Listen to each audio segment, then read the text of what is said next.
Okay. Welcome, everyone.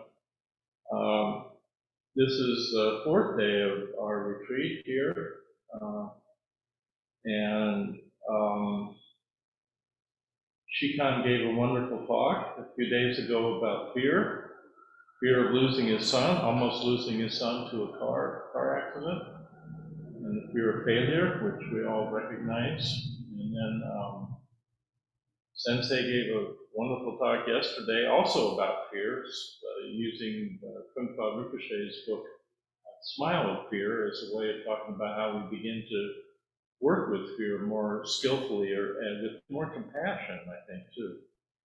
So there seems to be a theme developing for this retreat. And I'm going to continue in that vein along with this theme, and give a talk today on the gift of death. And I'd like to start by sharing a koan with you from the Blue Cliff record, case 55, called Dao's Condolence Call. Dao and Xianwan went to a house to make a condolence call. Yuan hit the coffin and said, "Alive or dead?" Dao said, "I won't say alive, I won't say dead." Xianwan said, "Why won't you say?" Dao said, "I won't say." So after they left the funeral, halfway back to as they were returning, Qianwan said to his teacher, "Tell me right away, teacher. If you don't tell me, I'm going to hit you." And Dao said, "You may hit me, but I won't say." And Qianwan hit it. Later, Dao passed on, and Qianwan went to Xishuang and brought up this story. And Xishuang said, "I won't say alive, I won't say dead." And Qianwan said, "Why won't you say?" Shuang said, "I won't say, I won't say." And at these words, Qianwan woke up. One day, Qianwan took a hole into the teaching hall, like here, into the Buddha hall. And he crossed back and forth from east to west and west to east. And Shuang said, "What are you doing?"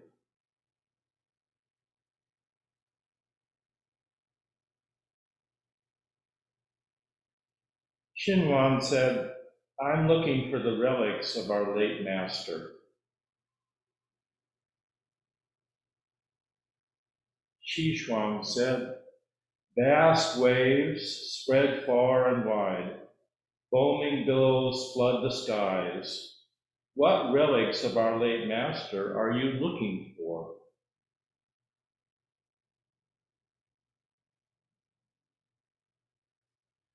So this is a koan. We have many in our Zen tradition. Don't you just love this Qianwan? He's been to a funeral. He saw the stiff, He saw the body in the coffin. And this is not an intellectual question he's asking. He's really asking, what's the meaning of this life? What's the meaning of death? I just love this guy. Aren't we all asking the same question? If we're really honest, don't we ask this question to ourselves? Or worry about our own death? What happens when I die? Where will I go? Will I be reincarnated as a mosquito or as an angel? What?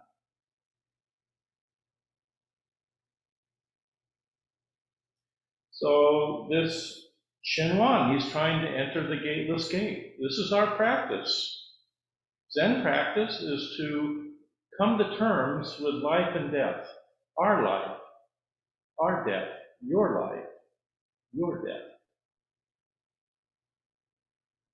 And when we come to terms with this, this is what we mean by entering the gateless gate.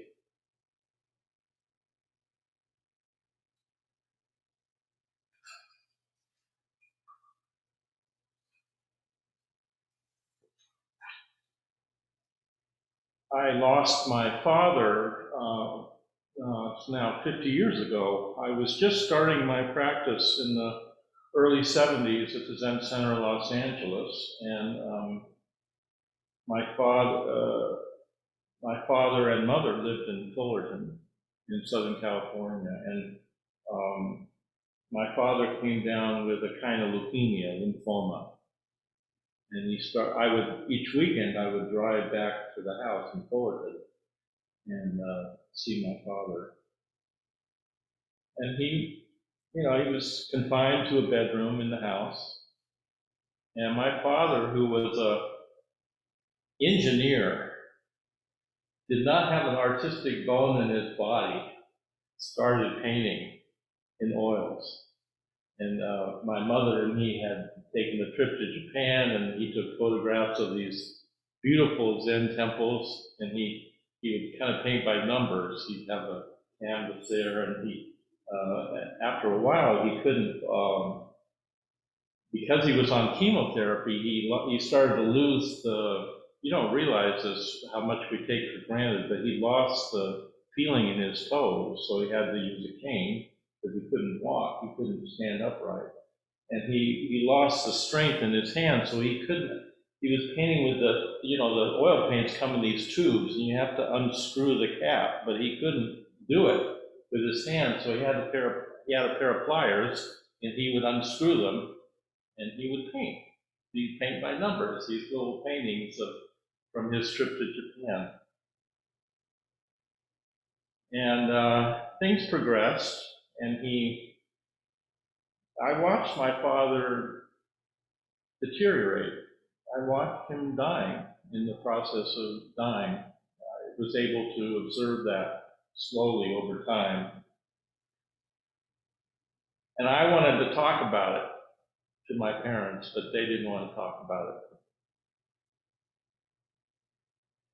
And it was right at the New Year's. The last time I saw my father when he was coherent was at our last Christmas party. And he was afraid of losing his mind. That's what he was afraid of, losing his mind. And then shortly after that Christmas party, he was on taking blood transfusions. And he went in to get one. My mother took him in, and he said, "I don't want to take it anymore." And the doctor said, "Well, you know what that means, don't you?" He said, "Yeah." And so he went into a coma shortly after that. And I remember going to the hospital, and we're all family is standing around the bed, and he's reaching for the pliers that he used to unscrew he's close to being in a coma at this point. He's not aware of his surroundings very much, and he's just reaching to grab those pliers. You know that babies start by grabbing, and he ended his life by grabbing for something. And I remember my sister saying to him, she said, "Dad, it's going to be all right." And I said to her, "Don't say that. It's not going to be all right. He's dying." No one wanted to talk about it. And he went into a coma. This was right before New Year's. I used to go into his room, and in those days I played a guitar and sang. I would go in and sing songs to him, but I didn't know. Who knows if people can hear in a coma or not.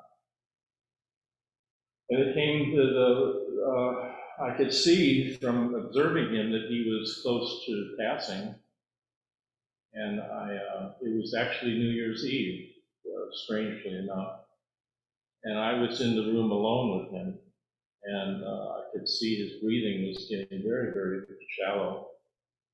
And it came to midnight, and all the noise went off. You know, people were busting off firecrackers, and I'm right there next to my father. And about 10, 15 minutes after midnight, you know how it is, people are partying and drinking and busting off firecrackers, and they get tired and pass out. It was right about that point where all the firecrackers started to die down. And I'm right there with my father, and he stopped breathing.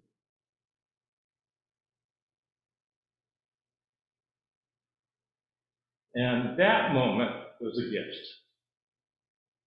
That was a gift. And there's a great mystery in dying. I don't understand it, but it felt like a birthing, like a birth. And I felt that as a gift. And then I was sad later. I'm sad now, even talking about it 50 years later. So when I have been present to someone's dying, it has always felt to me like a gift. That doesn't mean death always, certainly it doesn't feel like a gift to us much of the time. I lost both my mother and my sister were killed in car accidents by drunk drivers, and I did not experience either one of their deaths as a gift. I experienced it as a trauma. So I don't mean here to idealize dying. Dying can be hard. It can be messy. And we always think, people are going to die a wonderful death. I don't think so. Not usually. They die as they live. You keep having the expectation someone's going to have a beautiful death. It just, that just gets in the way of being with what's actually going on there. So we live in a culture where we don't, in polite society, we don't talk about death, do we?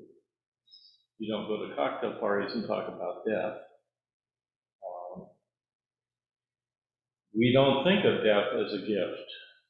We think of it as a tragedy or a disaster, a traumatic event.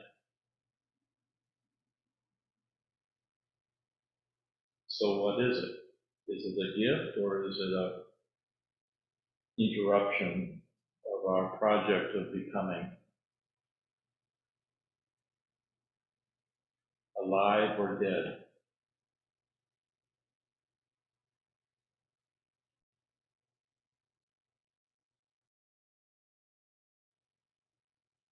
We live in a culture which considers itself to be exceptional. So we were shocked when the virus came to our shores. We thought it couldn't happen here. We thought that we couldn't have wars on our own soil, and it's happened here. We approach our life as if there were no limits.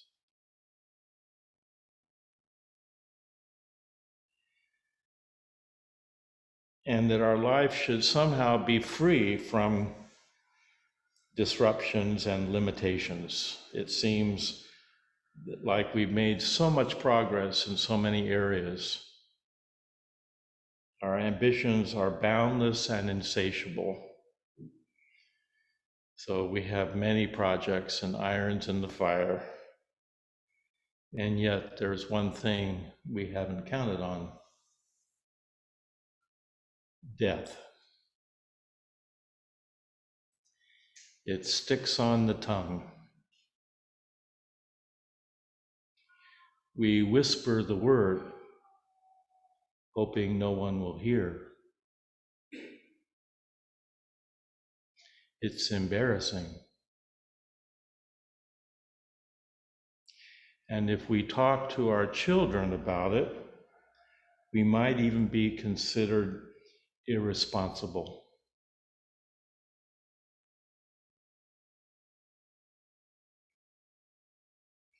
Death is the ultimate insult. We can't communicate with it. We can't negotiate with it.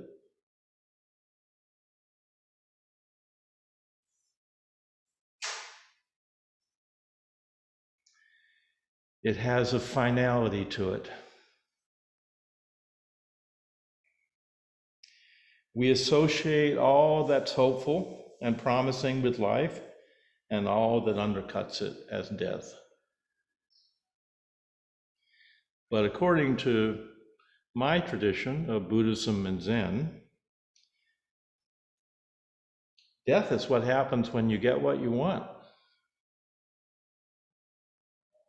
You become so solid and secure and invulnerable that you filled up all the gaps in your life so that you become like a walking zombie.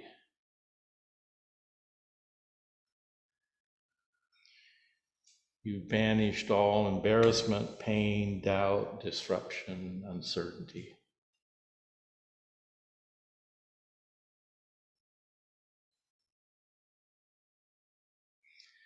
That life appears in the cracks.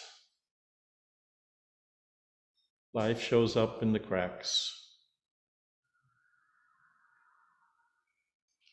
And the biggest crack of all is our own demise, which we have a very difficult time even imagining.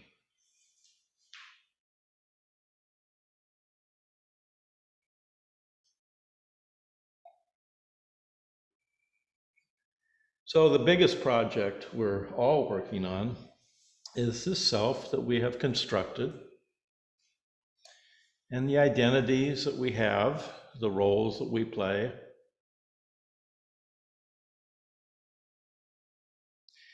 And then I would suggest that this self that we have constructed is actually our primary defense mechanism against our existential dread and angst about death.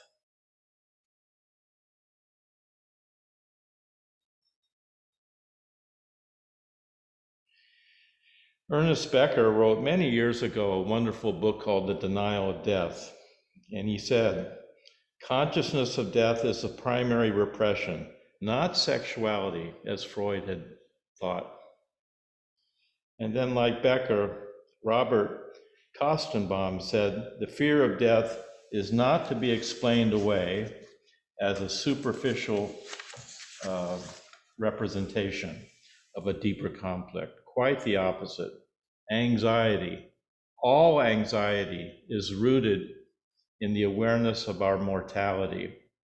The consequences are enormous and reveal themselves in virtually every aspect of individual and cultural life.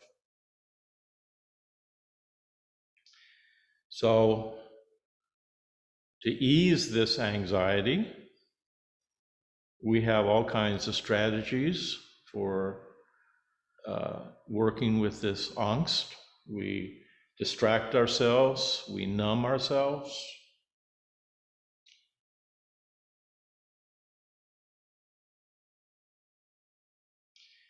And we construct this self as a shield against, to ward off the anxiety.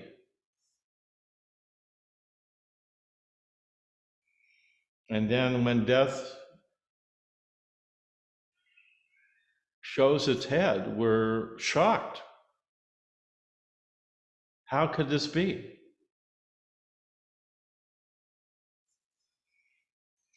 Sartre said, nothingness is curled like a worm in the heart of being.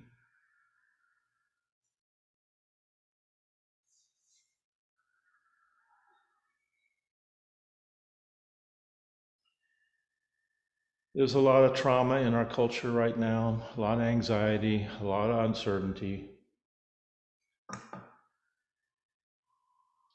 Trauma is, in many ways, a kind of, Shikan was talking about the fight response the other day.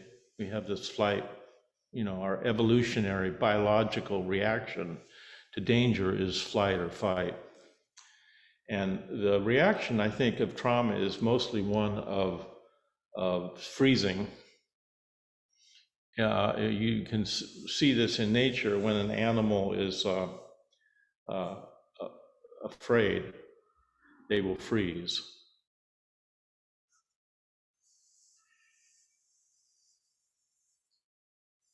It's the way consciousness tries to divide itself, to distance itself from the direct experience of the fear, to numb itself down.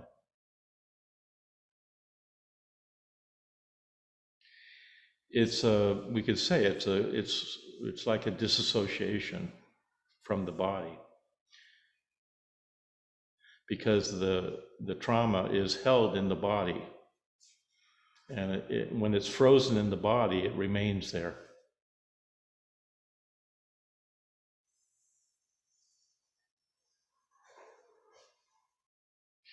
Mark Epstein has suggested, I think, a profound insight from psychologist Harvey Schwartz, that the mind flees its own subjectivity in reaction to overwhelming threat or trauma. It does this by removing itself from an embodied experience. And language is an ally in this construction. In other words, we go up into our heads.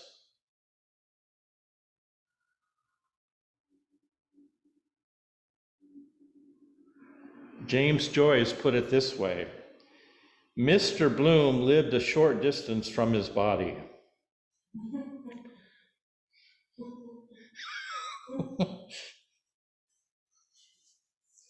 So the mind actually flees its own subjectivity because there's no safe place, inside or out.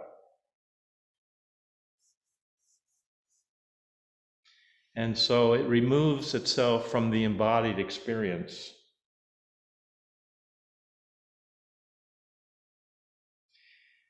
And the slightest shift in our world in terms of our expectations can be really traumatic to many of us.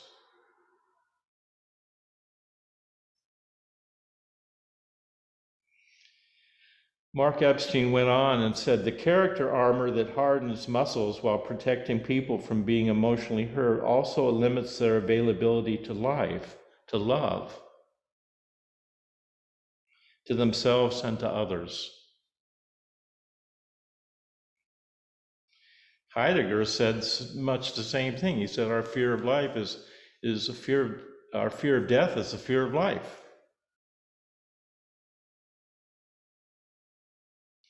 And that brings us right back to the koan, alive or dead. I won't say. I won't say.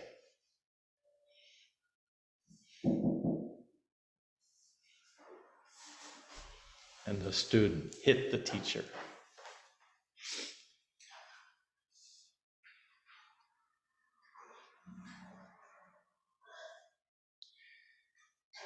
Now along comes Shakyamuni Buddha, and he says this: in a world that has become blind, I go to beat the drum of the deathless. In a world that has become blind, I go to beat the drum of the deathless.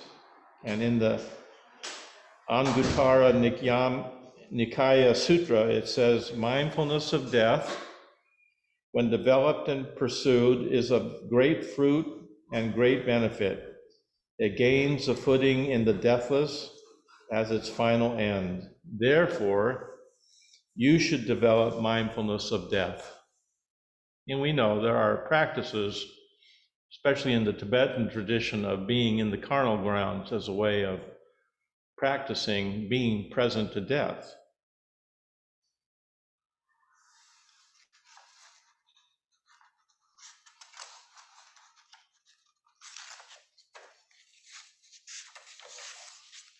So I think it's important to appreciate that we have all constructed a self, and we do this as a kind of defense against our own death, our own dissolution. And we all do it. And I think if we're honest, we all have some anxiety about our own death.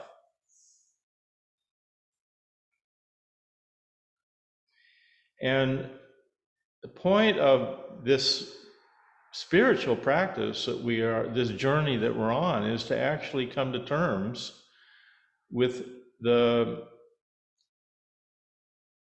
misidentified way we have misidentified who we are. You are much larger than you think you are. You are the Buddha. You are intrinsically awake.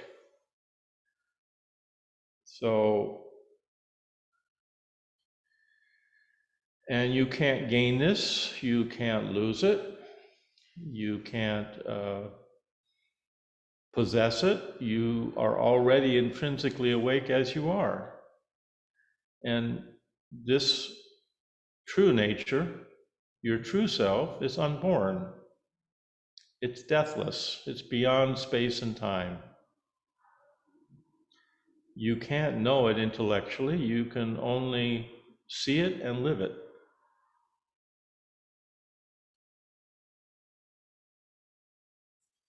Your true nature is like this room that we're in, or the room that you're in, whatever room you're in. That's your true nature. And then you put a lot of furniture in the room, move it around. There's a lot of things in the room, things. And then there's the room. And the room is the most obvious thing that we never actually see. That's your true nature. And the room doesn't change. The furniture changes. The furniture gets broken and moved around, but the room itself doesn't change. Your true nature does not change.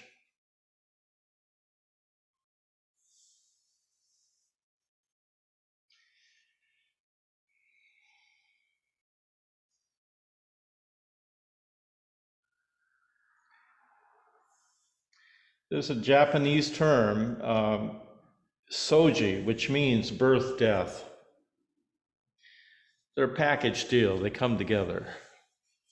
Can't have one without the other.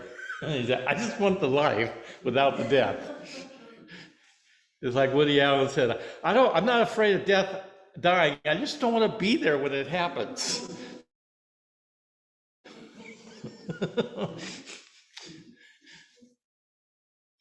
So actually, if we approach death not as the enemy, but as an ally in our spiritual journey, as an opening, as a mystery, as an opportunity to wake up, then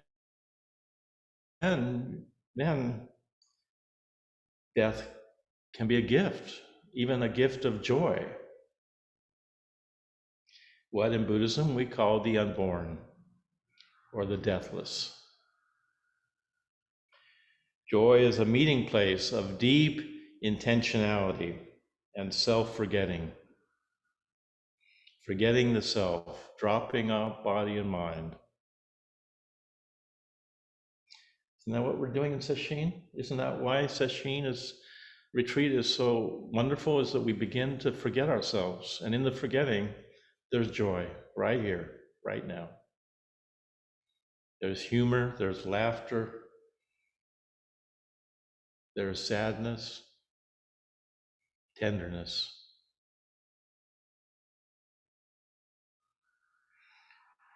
Joy is the measure of our relationship to death, of our willingness to live with death as our ally, not our enemy. Joy is the act of giving ourselves away before we need to or are asked to. It's a practice of generosity. Joy is the deepest form of love, the raw engagement with the passing seasonality of our existence, the last breath of a dying parent as they create a rare, beautiful frontier between loving presence and a new blossoming absence.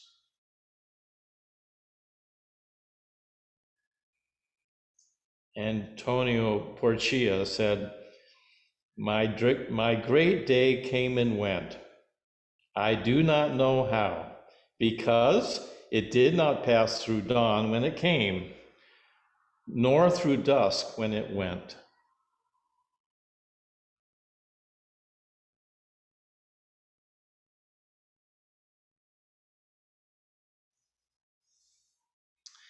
There's a common misunderstanding about the Buddha's teachings, and we hear this all the time. People say, Buddha said everything was impermanent. Everything is impermanent. Not so. Not so. Buddha said nirvana is permanent. He said this many, many times. Nirvana is permanent. What's nirvana? Enlightenment.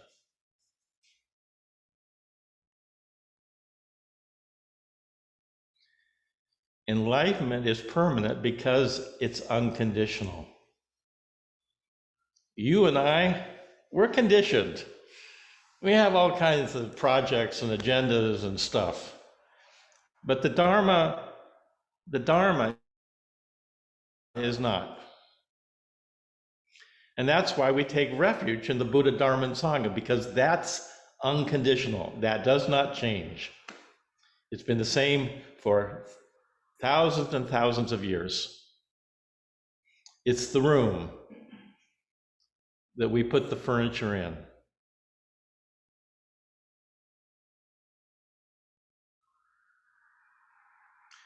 So that's why we take refuge in the Buddha, Dharma, and Sangha. We take refuge in that which is unconditionally sane, good, true.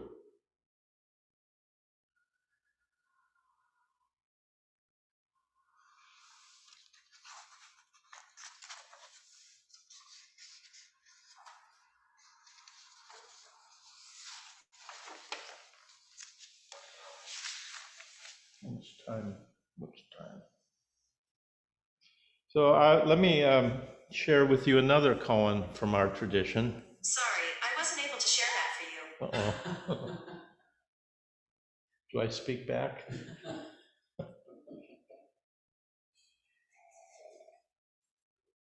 This is also from the Blue Cliff Record, or the Heikigan Roku. It's case 18. The National Teacher Chung's Seamless Monument. Emperor Su Tsung asked the national teacher, Hui Chung, after you die, what will you need? And the national teacher said, build a seamless monument for me. And the emperor said, please tell me, master, what the monument would look like. We can get an architect. Tell me the specs so that we can build it.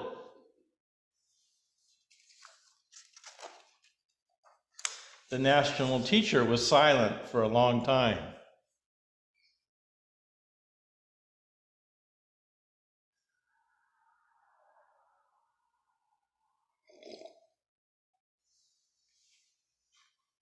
And then he was interrupted by his cell phone.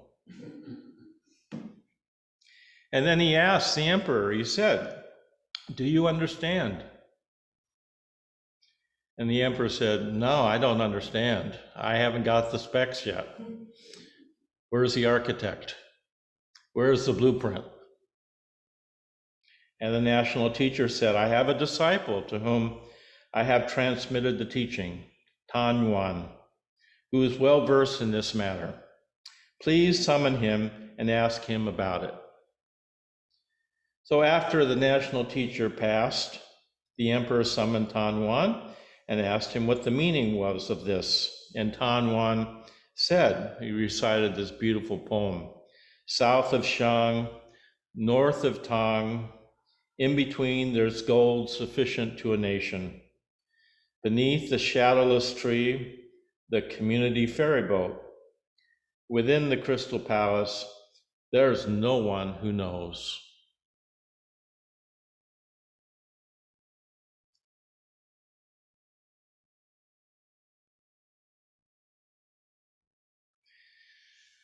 So the national teacher was a hermit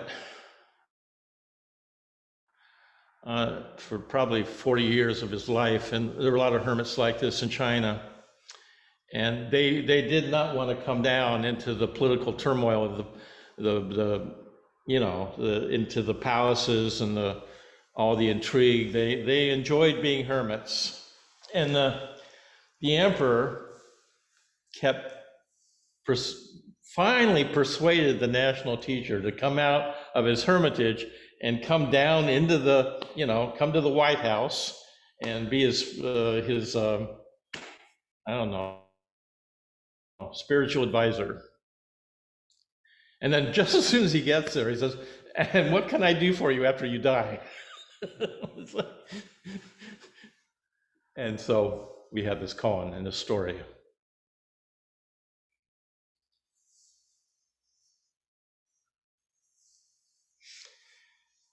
So I'd just like to speak briefly about this poem because it's so beautiful. And it says what I'm trying to say here maybe better than I can say.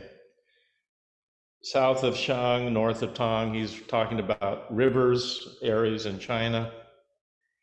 In between, there's gold sufficient to a nation. So there's enough abundance here. We don't have to, there's no fear of losing it. It's all right here for the taking. Our true nature, it's always here. It's close at hand. And we don't have to go looking for it somewhere else. And in this abundance is compassion and wisdom and the fullness of life and death.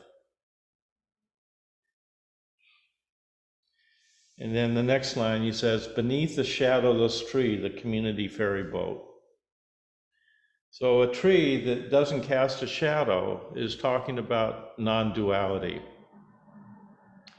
In this experience of non-duality, where there is no division, where there is no self that's been constructed, there's no division between self and the world, me and you. In this experience, where there is no division, where there is just the one body, whereas there is just the room, the community ferry boat, the Sangha. You, me, us, this community.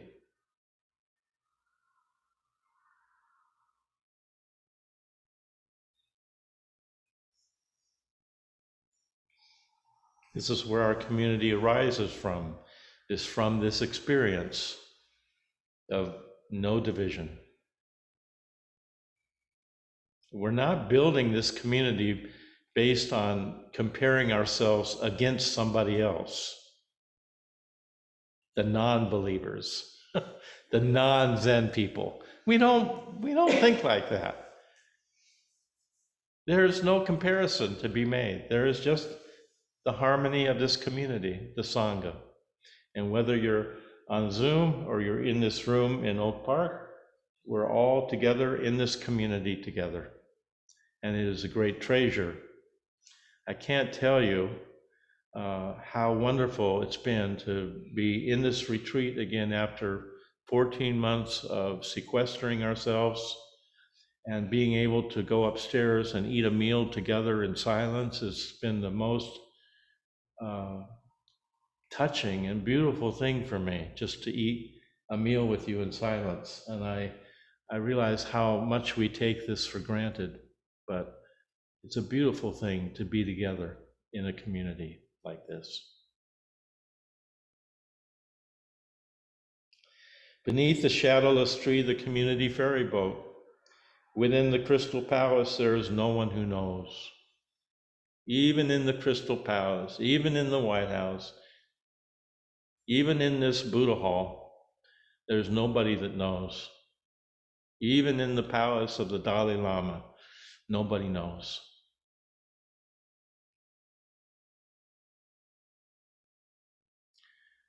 We don't know our true nature. It's too close. It's too intimate. Knowing would be a separation. Knowing would cast a shadow. And so there is this intimacy that we experience through this journey, through this practice of opening to life and opening to death. And as we open to death, as we open to the fear of change and uncertainty, we also open to the beautiful mystery of this life that each of us is living. And the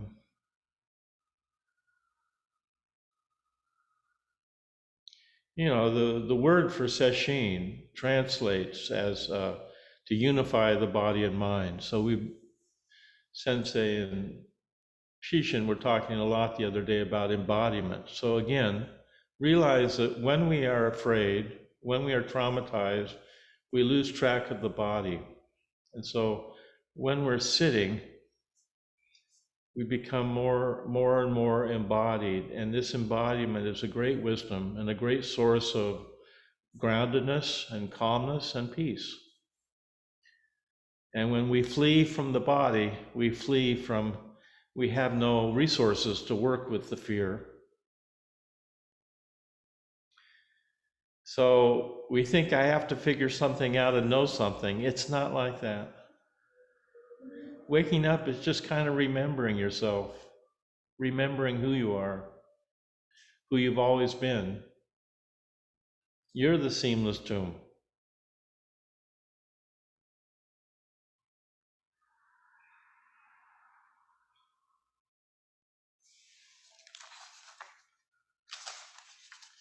Let's see. Now, this is the interesting thing, and I'll finish up here so we have a little time for a little. We think that we have direct experience. I mean, Zen is saying, trust your direct experience, and yet we actually don't, which is why we have to practice so hard. We have to really practice meditation a lot. We actually do not have a direct experience of our life. You may think, oh no, I'm having a direct experience right now. I'm experiencing I'm in the now. This is it, but the Buddha would suggest otherwise. The Buddha taught about dependent origination.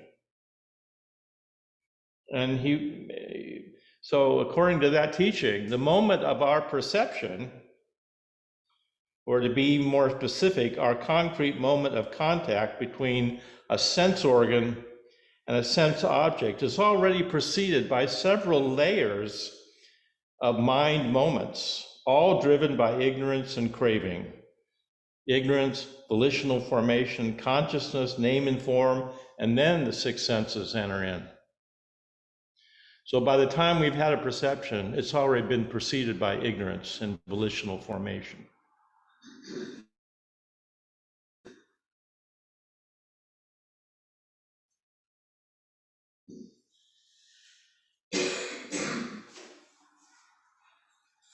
Joan Roshi said, in the presence of silence, the conditioned self rattles and scratches.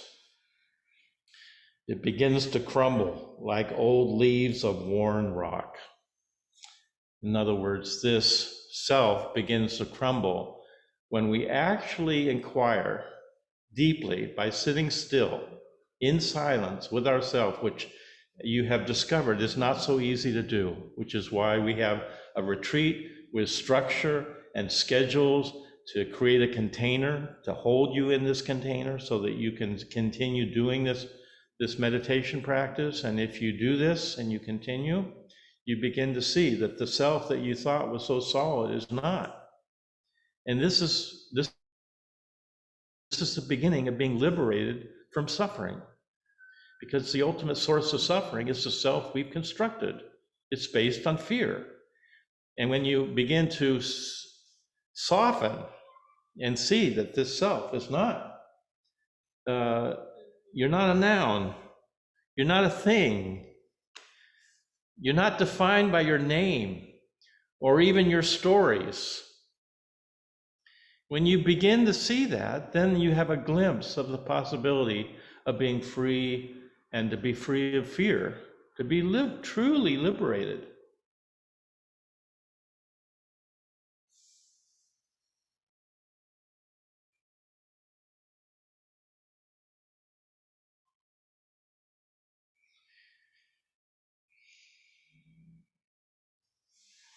So not knowing is our refuge. Not knowing, letting go of our stories, letting go of our all the ways we try to figure things out, we try to be in control, and in the end, if we do not lessen the grip of the tightness, this contracted fist of ourselves, then death is going to be really painful and scary too.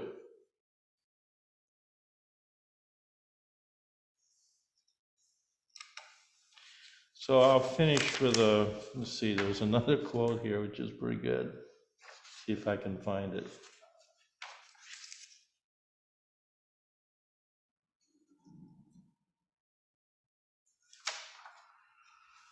Yeah.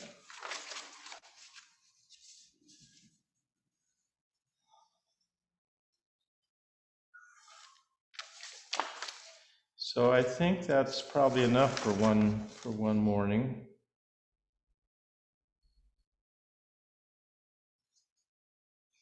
No, there was another great quote, but I can't find it. So we have questions, comments, discussion about this? Anybody?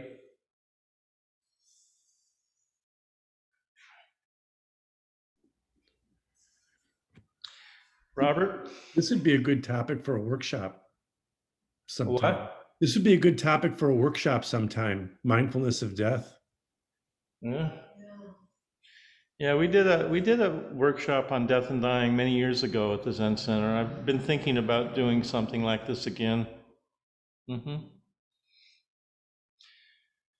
Yeah, working with grief is really important. What comes when we work with grief is gratitude. And the two are kind of, there's a beautiful quote that I'm sure you've probably seen it. I forget who did this quote, the two wings of grief and gratitude. If we just have grief, then we just fall into despair. If we just have gratitude, it's kind of a shallow thing. But when the grief is held by gratitude and the gratitude is deepened by grief, then that's really what the spiritual path looks like. Compassion, compassionate awareness, loving kindness, gentleness, open-heartedness. Yeah.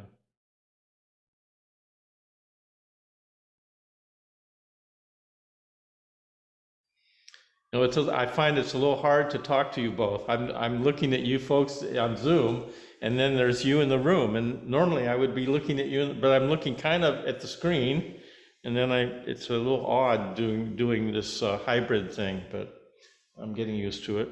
I don't know how it is for you. The screen is very mesmerizing, it's kind of. Yeah, it's more interesting than people in person, for sure. Yeah, so. You get I think it is 14 months. Huh? It is the past 14 months, probably. Habit, right? Yes. Habit, yes. Yeah, we've all been conditioned by Zoom. I'll say. Now, any comments, questions?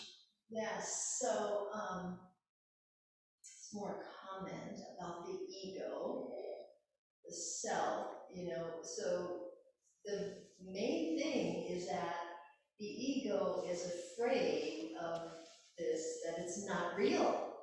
Yeah. It's afraid of that because it's too busy building itself up all this time. Yeah. How So can it be not real? are you all hearing Sensei? Okay. Yeah. So basically, the ego is a defense against death, the fear of death. We start at a very early age, beginning to work on the project of becoming, and the project of becoming is our way of avoiding the other possibility of our not becoming anymore, of the becoming stops rudely. So yes, from this perspective, you could say the self is just a defense mechanism that we've constructed to ward off the anxiety of our own mortality. That's why we always say in the foundation classes, the ultimate root cause of suffering is the self that we've constructed. It's based on fear. If you want to deal with fear, forget yourself. Really forget the self is the path to being liberated from fear. And then you enter the path of what we call a bodhisattva, a spiritual warrior, where you are engaging in the world to heal suffering. And that's done without hesitation, because there's no self. The self is always hesitating. It's always self-conscious. It's always ruminating about itself. But when you're free of that, then you have a lot of energy to be with others with kindness and compassion and skill. And that's our path of practice, is to drop off body and mind, forget the self, so that we can be available to each other for this precious, precious life that we have together, for this time, this moment.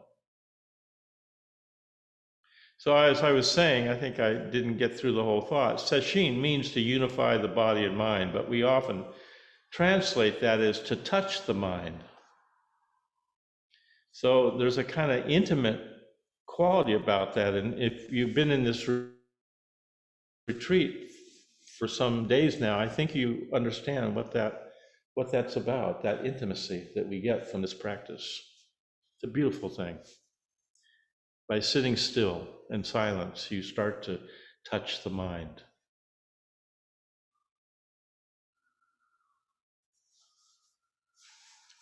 Any more thoughts, questions, comments?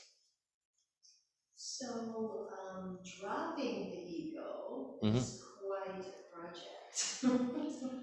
Well, if that's a project, it's just another project of the ego. The ego is very slippery.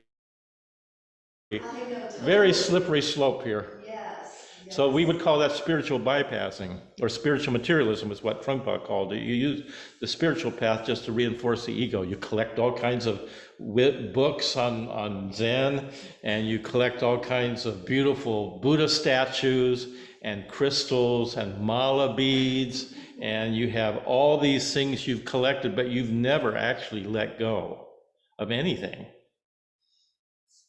That's spiritual materialism. You're using the spiritual trinkets and the accoutrements and Zen is so beautiful, our style, we don't, we all wear black, and isn't Zen, you can use any identity to just avoid waking up, including being a priest, or being a Zen teacher, or being anybody, a nurse, a doctor, a politician. Any identity we have is another place we can get trapped. Our identities are just things that we put on for a while and wear, and then, but they're empty. They're essentially empty. Not intrinsically, they're still conditioned. So the point is to be nobody. If you're nobody, there's nowhere to go. There's nothing to do. There's nothing to attain. There's no project anymore to do. There's no project to keep busy with. You don't have to be so busy. Oh, man. Yeah, Shikan's already looking at his watch. There's just a big challenge sometimes, because even when we drop the concept of dropping off the ego, doesn't mean it ceases to exist. Sometimes I wonder is it that we don't identify with it? Because of course we need some of it, right? There's some elements of it that we can't function in society without, or in community without. Yeah, no, did you all hear the question? The question Shikan's asking is, don't we still use the self? Isn't the ego something that is necessary? And yes, we all have a self that needs to function in the world, and it's very hard to forget that self. So I think it's important not to idealize enlightenment.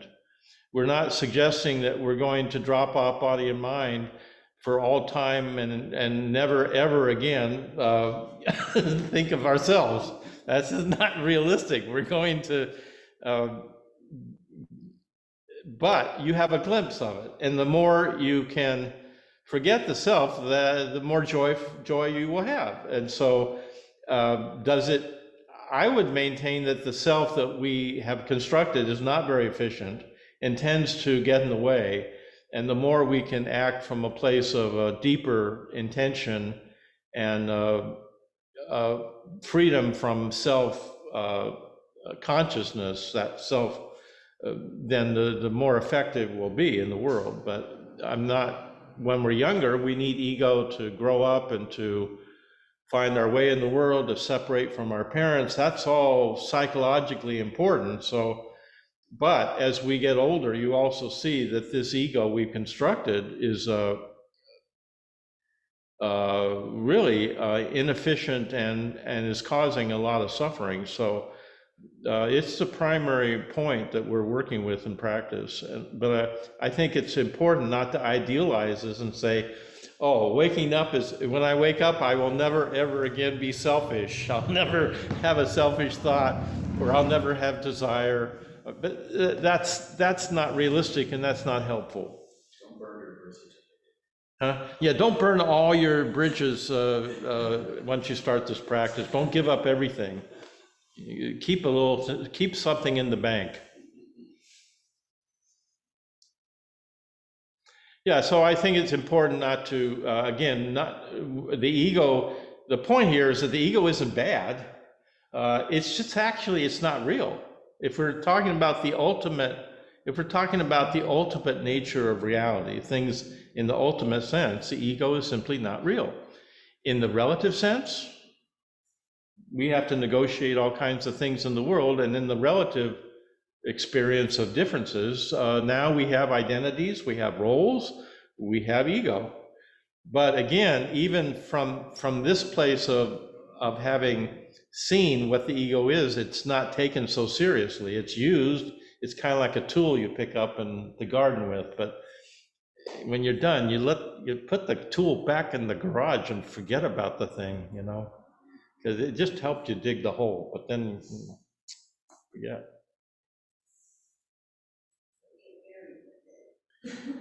The point here is, if you really see ultimately what's here, it's the room, and the room doesn't change. It's always been here. It will always be here. You don't have to try so hard to wake up, because you're already intrinsically awake. It's already here. And the ego is not bad. It's not morally bad. It's just not true. Which is why it's so tiring to keep building it up. It's like building a house out of sand. You keep trying to, oh yeah, I got it together. You keep trying to hold it together, and it just takes a lot of work. All kinds of defense mechanisms you have to keep propping up to convince yourself that you're real in this way, when in fact you're not. And it's such a relief to finally realize that you're not solid in the way you thought you were. And you're not supposed to be solid. Our tradition is saying you're not supposed to be, you can be nobody with nowhere to go and nothing to do.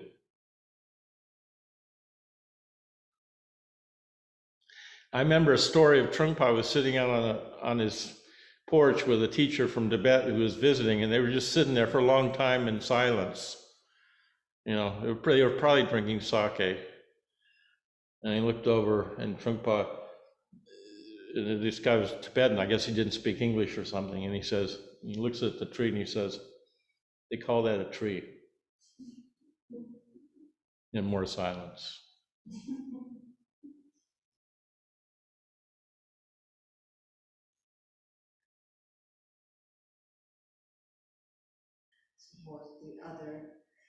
Was the visitor looking at the tree? Hmm? Was the visitor looking at the tree? I think he was probably looking at the tree, yeah. Maybe he was admiring it. Probably he was. Yeah. Having come from Tibet. Yeah.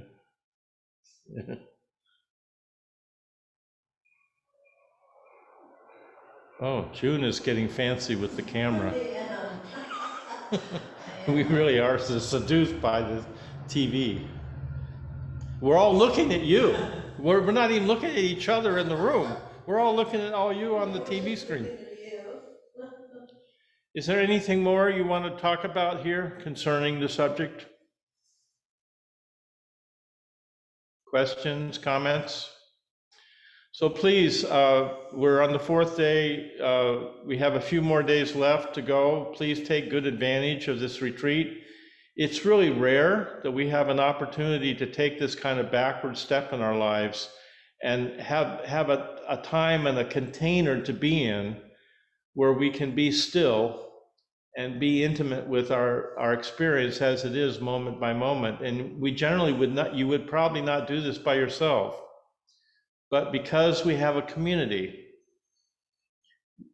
this is not an app. This is not an app on our cell phone. We are a community. And we hold in our community the container so that we can do this kind of deep retreat together, which is very rare and very precious. And is an opportunity for each one of us to really open to a deeper truth about who we are as a way to be, to bring joy and love and compassion into our lives in the full measure of that. Okay? Thank you. Prepare for lunch.